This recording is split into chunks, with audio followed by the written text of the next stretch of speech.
a 10-week workshop and really getting to dive into like just our most vulnerable creative selves. And I feel like I really got to know you, and I feel like, and I'll be honest, I feel like you really saw me in that space, because I remember clearly there was one day that you just told me how you felt about me, and I really appreciated that. Would you mind introducing yourself to the people? Yeah, thank you for having me. Of course. I am Raka Nature Ho, Tantrika, the art of pleasure, a doula, and erotic educator. That's what's up. That's what's up. How are you feeling today?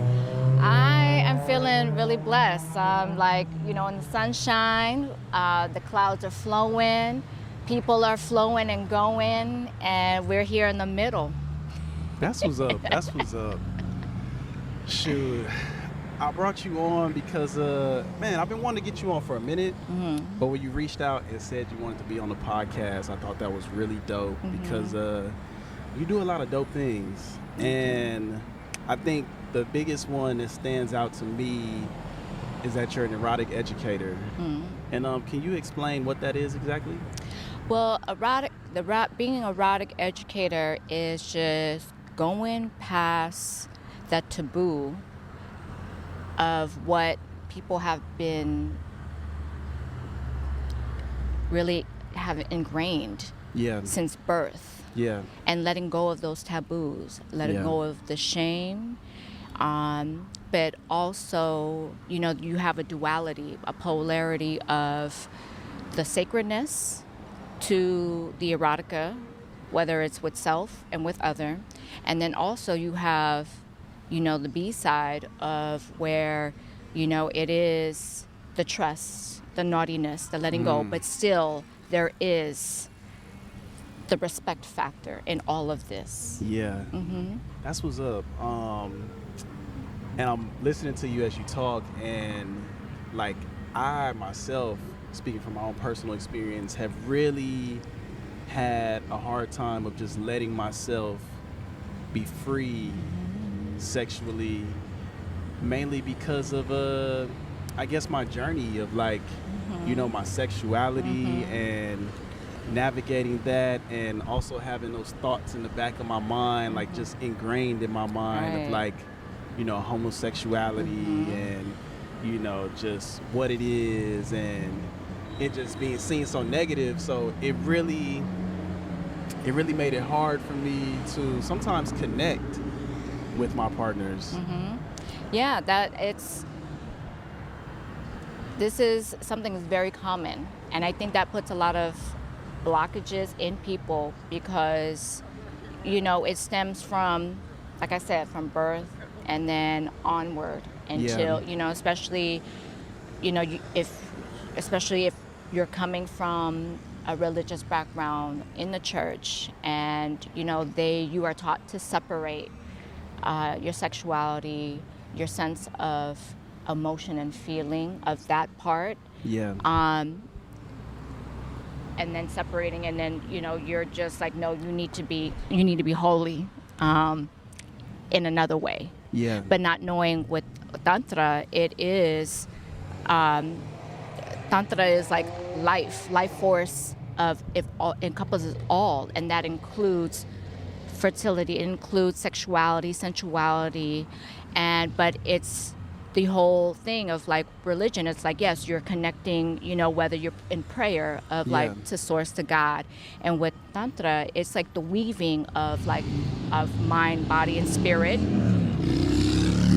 The weaving of mind, body, and spirit, and how you intertwine and connect all, so that it is of higher consciousness and connecting to higher source, and that's also sex is included, and that entails everything that we do in life with intention, with connection, and that is tantra. What led you on your journey to becoming an educator of erotica? First it was just my journey at a young age, like really liking the reproduction side to both like with all bodies and just like how life cycle works, how death works, how the body works. And then from there, it just coming from I'm trying to word it differently. I am a victor of domestic violence. Oh, wow. Yeah. And so that journey, as well as like sexual abuse in childhood, it's like pushing and working through, all these questions that I couldn't really talk to. So I really like spoke to myself and reading, getting educated by researching, reading things out there. And back then, like, things weren't online because there's no such thing as online. Right, so it was really going to the library and opening up books and seeing stuff and really talking to people who, if I came across, like, I just felt just my intuition, like I can feel safe to talk to whatever subject about. Yeah, and that's really dope because I feel like, just intimacy in general is not really a topic that we talk about in families. I feel like me and my close friends are starting to actually talk about intimacy, and not just in the way of like, oh, this was fun or this was this, like really talking about those real moments of like, I felt a little shame in this experience, or just those type of things. And I'm curious to know for you, like, what would you suggest to people as far as like opening up those conversations amongst people around you?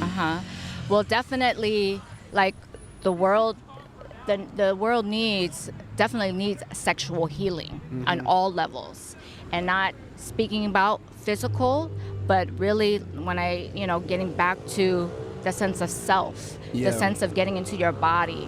And it's like, what is it that I like? And then when's the last time, I took the time and explored myself and what I like, because opposed to, everyone's first teacher seems like is porn. And it is a really bad thing. Because it's that, and the indoctrination, that graining of like, I have to perform fast. I have to perform fast before someone like opens the door and busts me. In whatever aspect, whether it's with self or it's with a partner. It's going fast, you're not taking your time.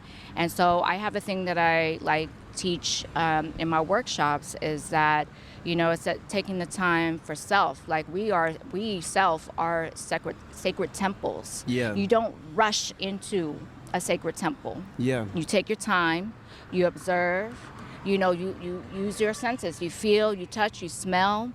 And I like to tell people, and it started off with me telling, beloveds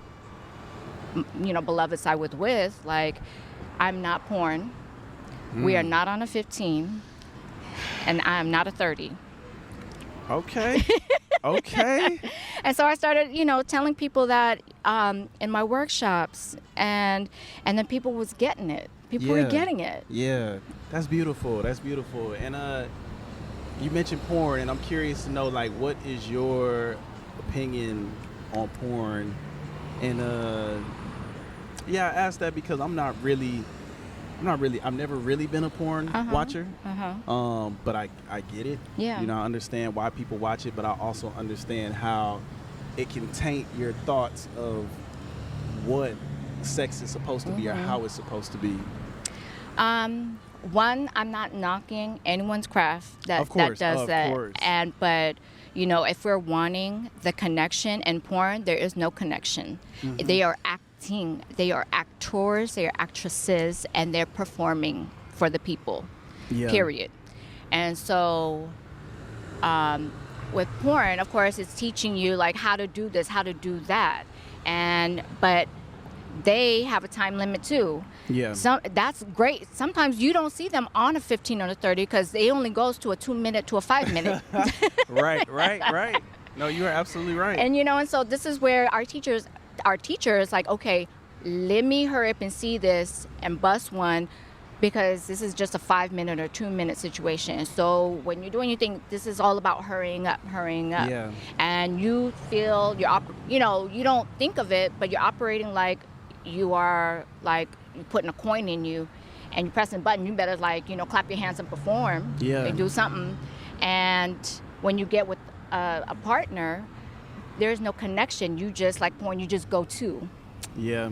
Or if you did have some form of intimacy of hugging before, the sexual encounter happened, and then all of a sudden the intimacy of just holding and caressing, kissing, that loses once once sex is introduced. Yeah. And that's a trip.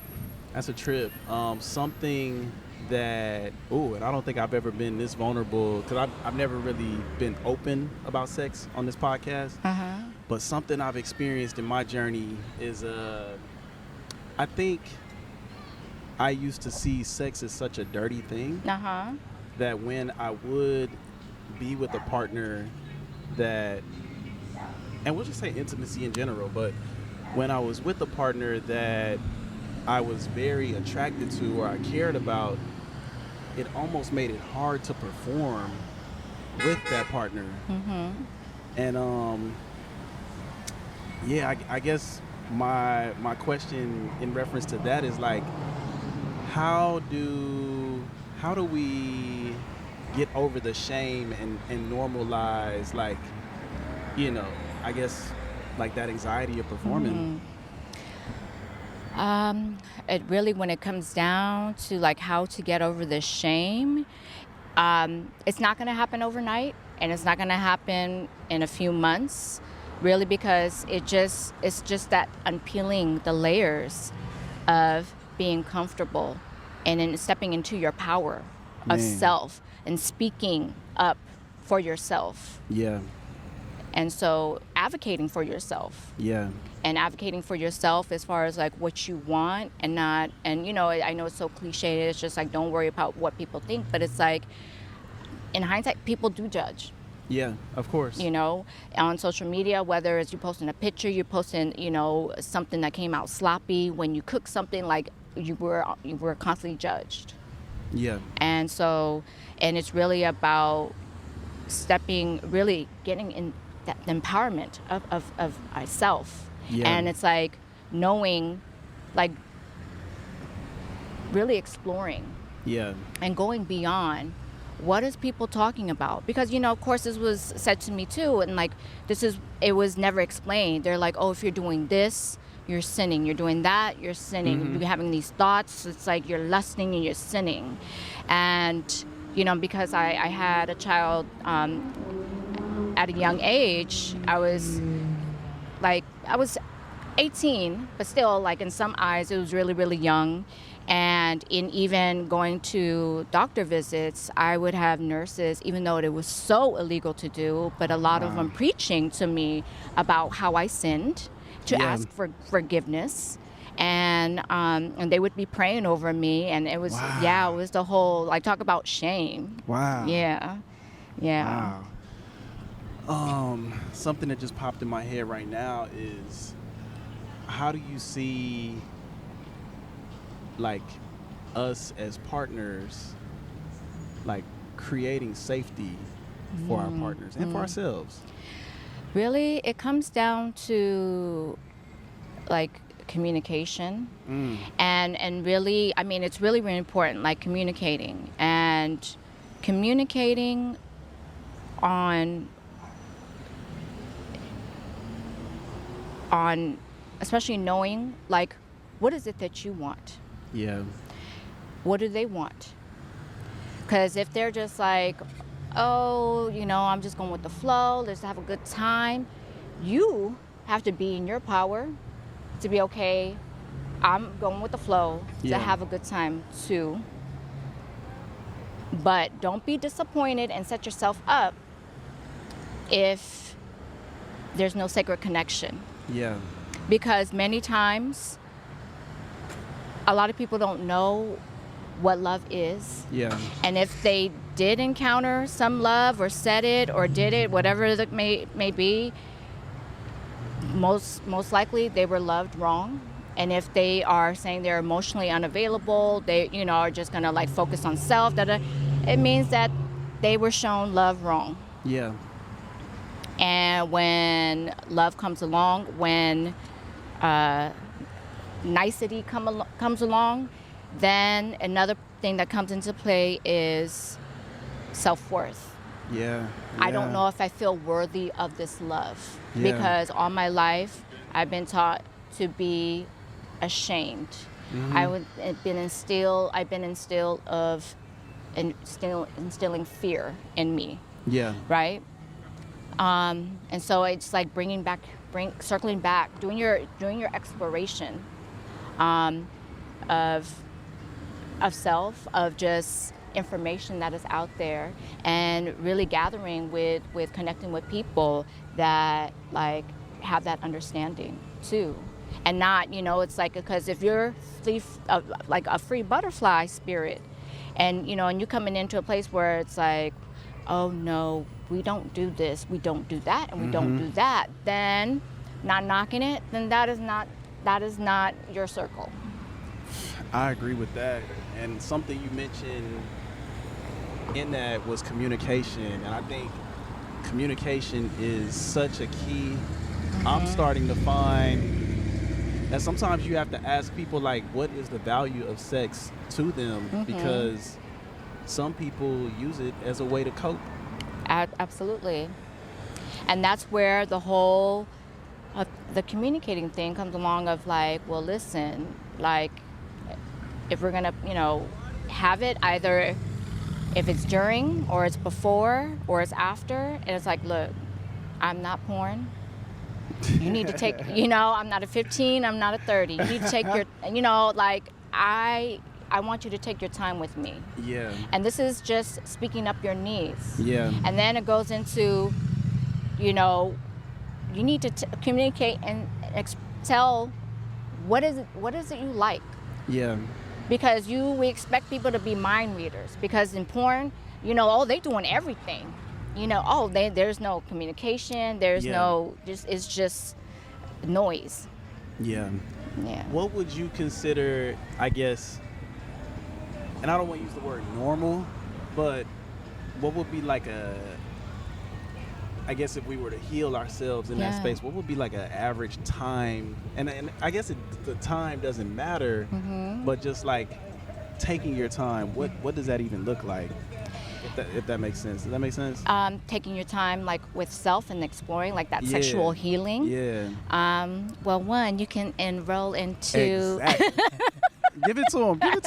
You can enroll into my course, the Art of Pleasure course, and where you could either do a 8-week program, or you can apprentice and do like a 9-month apprenticeship. Wow. So like we dive in deep in like not only for yourself, but then, you know, you'll be teaching the Art of Pleasure way of nature whole of Raka, like out there. Wow. And I'm curious to know, what is the response of men to your teachings?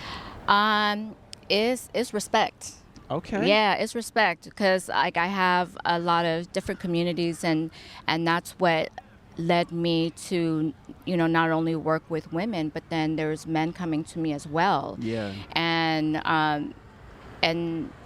not only were they talking about like just, you know, being vulnerable, which was beautiful, like just especially young men. And you would think like it's men, you know, in their 50s, 60s, 70s, you know, they're trying to be vulnerable, but no, but this is where my, you know, the journey of what I do came into play, because now there are men as young in their 20s, late 20s, that are, you know, developing even prostate issues. Yeah.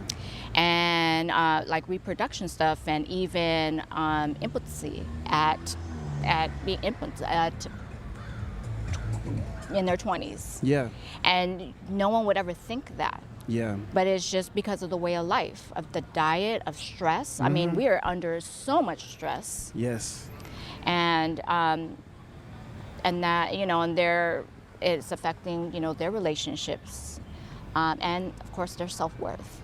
And so that is what led me to like want to work with men. That's why I started like a separate component, doing Lion's Den, and I working together with a medical doctor, which is also a integrative doctor who specializes in the microbiome, the gut. Wow. And endocrinology. And so it was just, that support vessel was just like me, and then you had another like supporter for male, and then it was all men, and so it'd be led by a woman. And That's I was really just, dope. I'm there to like hold space. And here I was like, this is happening individually. I was like, why don't I just get, whoever like resonates with the divine masculine, like here's your chance to like, let's talk about it. All the questions you want to know, like if the medical wise as well, like, you have him too. Yeah. Yeah. That's really dope. That's really dope. Yeah, that's special. Thanks, I wanted to also talk about another role that you play, and I'm not too familiar with it other than I've heard Erykah Badu say that she does it. But what is a doula exactly? A doula is someone who supports someone in the process of whatever may be. So you always, you hear about a birth doula. They're a supporter in helping someone in through the entire process of bringing life. Yeah. And then you also have a birth, you have a postpartum. So postpartum is someone to support someone bringing their body, mind, and soul back to balance after having a baby. Yeah. And that's the support of either, nourishing meals, getting their body back, like so many components, right? Yeah. And then you have the death and the grief doula. And this is someone who's able to support someone through a process of transitioning. Yeah. And that can be on many levels of whether, you're with a loved one and you're by, it's, in my case, I was by myself. My father, he was in New Orleans. I didn't know anybody in New Orleans. Oh, wow. I And didn't know that. and so he's in this hospital, and they're putting him already in hospice care, which I didn't know hospice care can be done at a hospital. Wow. And so it's all these many layers of things. And so I had to be like my own nurse, my own doctor, as I'm seeing the monitor, the screen, to help support him, so his quality of life while he has his time here, and then to keep my sanity. Yeah. And then, of course, not only is that transition of like life, but, of somebody who, whether it's grieving a heartache, grieving a miscarriage, grieving just so many things there's grief, Wow. of death, Wow. How do you take care of yourself while being in that role? Definitely, it has the perks of living on my own, where like I have enough time to decompress and have alone time. Yeah. And that is to just really rest. Yeah. When I need to soak my body, whether it's in my tub or I go elsewhere, and I'm like soaking in a tub and doing a cold bath and getting body work done, doing Reiki. Well, one thing that's beneficial for myself, because I could do Reiki, so I could do Reiki on myself. I love Reiki, yes. And so, and if if you're blessed to be around like people who can offer it, like all those things help. Anything helps. Yeah. Wow. Even if it's someone to just be there with you, to go to the store. Yeah. And have a meal with you. Yeah. All those things. Watch a movie. Yeah. So community is important. Community support is very, very important. Yeah. Without community support, I don't think I could heal, I would say, in a fast enough manner like I have. Wow. Yeah. Wow. What is that like to be, I guess a death doula, like being there for people in like that moment. Which moment? I guess like, cause have you ever been like cause it's a death doula like where someone when they're passing or something like It that? could be someone with their passing, or Yeah. they, if someone experienced a loved one Okay. Okay. passing. So Yeah. either role. So how do I show up for Yeah. them? I mean, really, it takes really a lot of strength Yeah. to be in that, because if you're still processing your own emotions and you're not ready, then please don't step to be there for someone in that capacity. Like if Yeah. you want to show up for someone by taking them, let's go eat, Yeah. let's go to the store, show up in a capacity that you can. Yeah.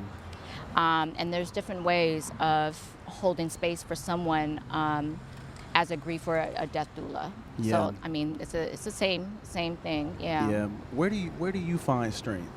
Like where do you pull strength from? Where do I pull strength from? Really, having faith and trusting faith. Yeah. And I think which there's a lot of instances in my life where faith, I don't want to say was tested, but Yeah. definitely my patience and really believing, and having an understanding, and sometimes not having an understanding. Yeah. And really it just comes to a point of like, okay, just I see it. I acknowledging like so many, like whatever emotions that are coming, and really no pointing the finger at anybody. Yeah. And not expecting anyone to save me, because no one's coming. Yeah. Yeah. No one's coming. And really it's about being there for yourself, really. So you have to be your own everything. Yeah.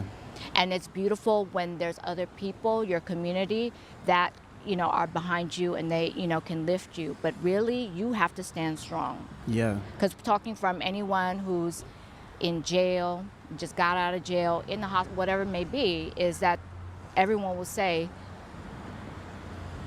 no one owes you anything. Yeah. You have to be there for yourself. Yeah. That's real. Yeah. That's real. And my last question for this segment is, what keeps you doing the work that you do? What keeps me doing?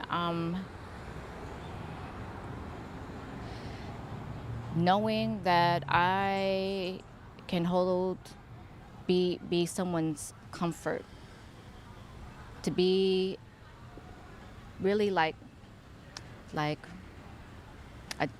divine mother, medicine. Yeah. And with no judgment. Yeah. And hearing people, their stories, and just watching the process of them evolving and trusting me, and then trusting themselves. Yeah. That's beautiful. And now it's time for Ask Me a Question. Okay. So here I got some questions from our listeners. Okay.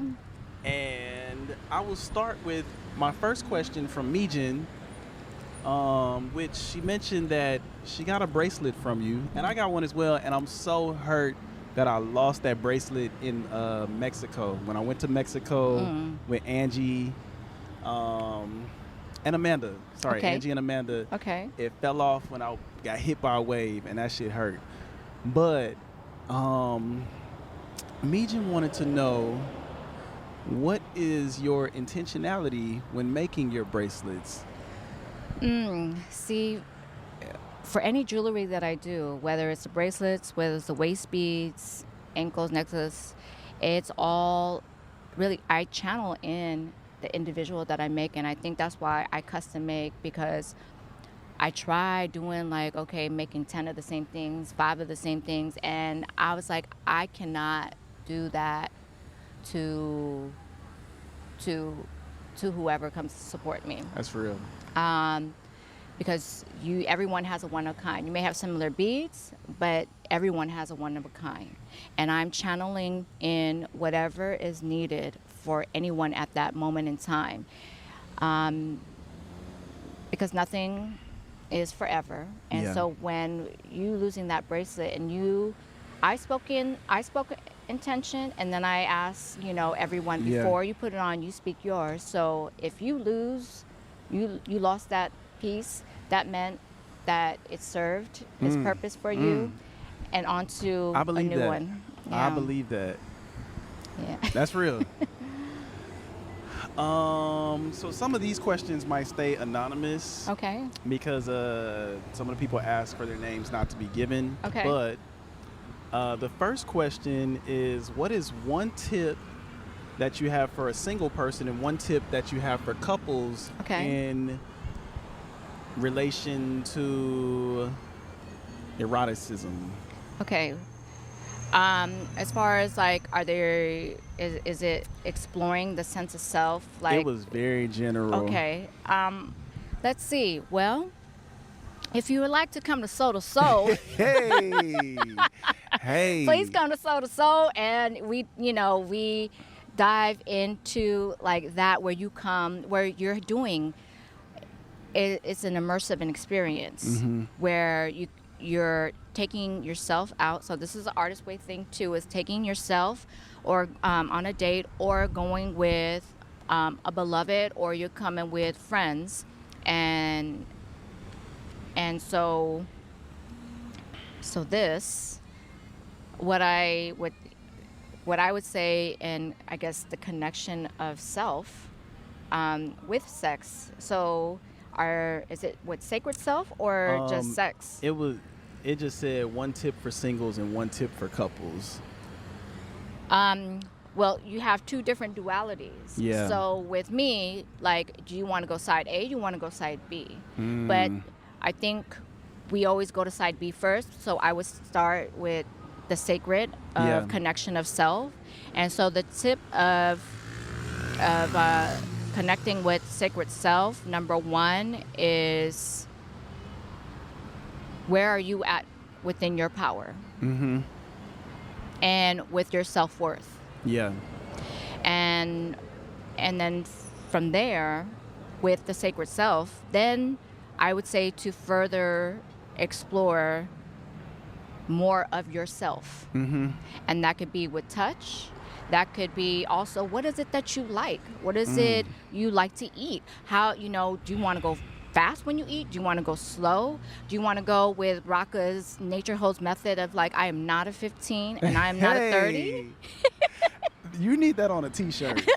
That needs to be a t-shirt. I am not porn. You don't rush up into a temple, sacred temple. Okay.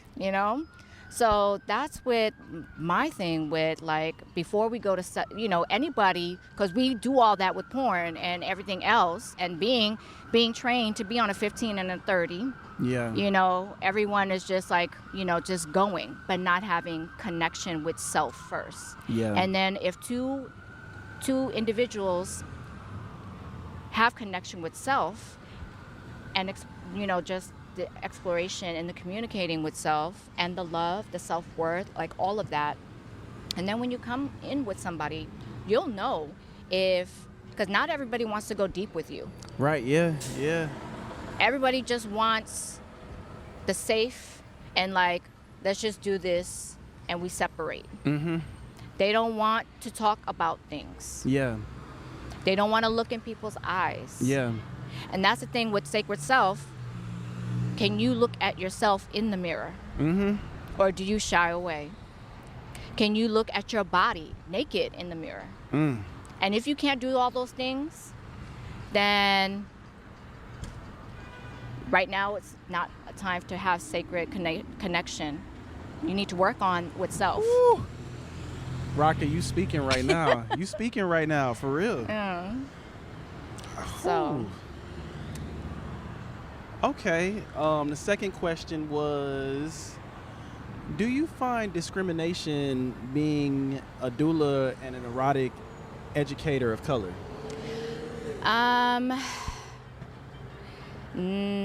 Sometimes yes, because it's like I'm having to fight and speak up who I am, my worth,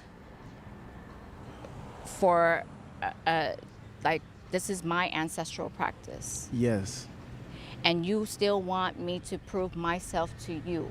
Yeah.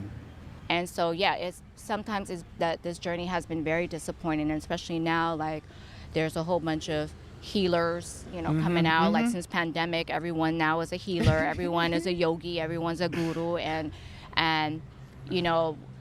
for some of us, like, we've walked this path.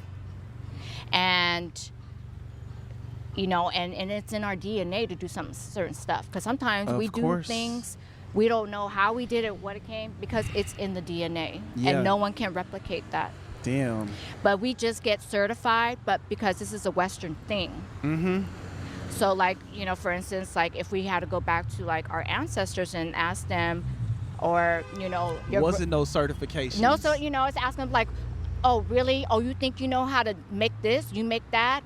What school did you go to for culinary school? And they will look at you like, right. You better get away from me. Right.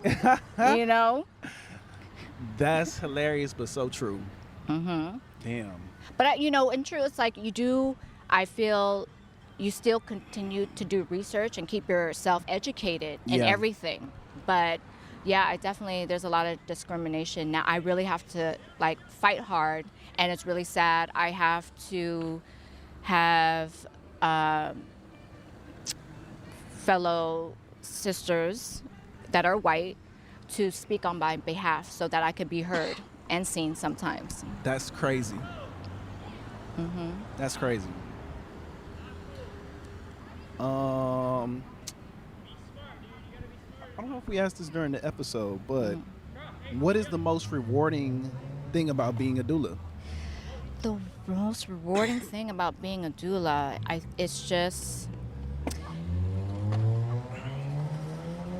because there's three, like I explained, the three different stages of my being a doula.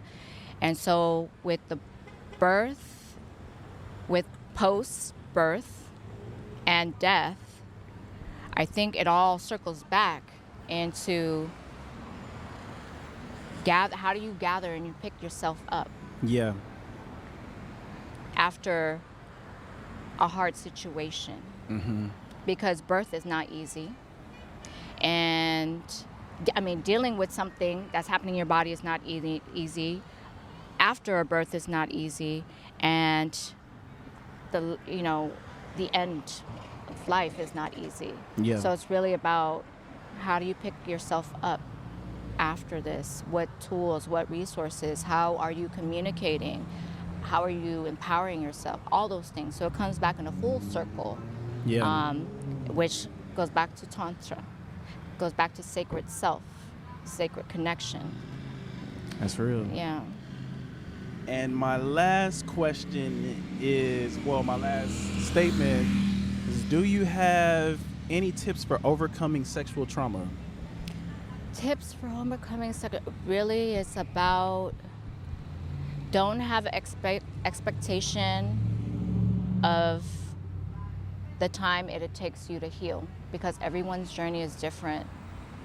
Most importantly is to be present, to really, when you do something, show up because you want to show up. And if you don't feel like doing it, like doing something, you don't have to. And it's really honoring self. Man. And building that trust and confidence with self. Yeah. Mm-hmm. That's real. And I really appreciate you sharing that, because I feel like a lot of people, even in myself at times, have felt like, almost like that obligation of doing something. So I appreciate you sharing that. And it goes back to people pleasing. Of course. Yeah. Of course. It goes and back that's to why people. You got to heal that shit. Yeah. Woo. Yeah. It goes back to people pleasing, as the whole attachment and the rejection and all of that. Yeah. So. That's real. Mm-hmm. So now we have made it to our segment, 5 questions of freedom, sponsored by Feel Free to Feel Free. So I'm gonna ask you 5 questions. Some of them are this or that, and some you can answer any way you would like to. But our first question is Beyonce or Rihanna? Ooh, I would say Beyonce. Okay. I'll probably go Beyonce too. Mm-hmm. Second question is Nipsey or Pac? Ooh, I would say Nipsey. Okay. Uh-huh. Okay. Uh-huh. That's what's up. Third question is, what does it mean to be a nature hoe? What does it mean to be a nature hoe? It just means to, I think we circle back to it. It's about weaving in and being the breath and cycle that all that is of life. And it is sex, it is love, it is trust, it is nature. Yeah. You know, just encompassing and embodying all that and being free. Yeah. That's what's up. Fourth question is,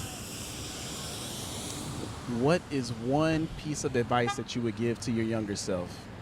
Oh. Fuck the fears. Oh, I felt that in my soul. I felt that in my soul. And the last question is, what is one reminder that you want to leave for your future self?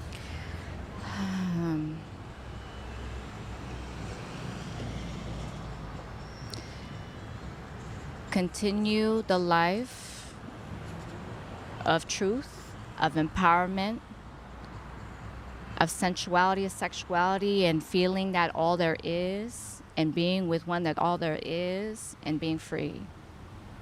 That's what's up, Raka. Raka, where can the people find you? You can find me on Instagram at official natureho, no E, or www.natureho.com. That's what's up. Raka, thank you so much for being on the show. Thank you for having me. Of course. And thank y'all for tuning in. This is Mike Brown, and this is The Art of Letting Go. Peace. Peace.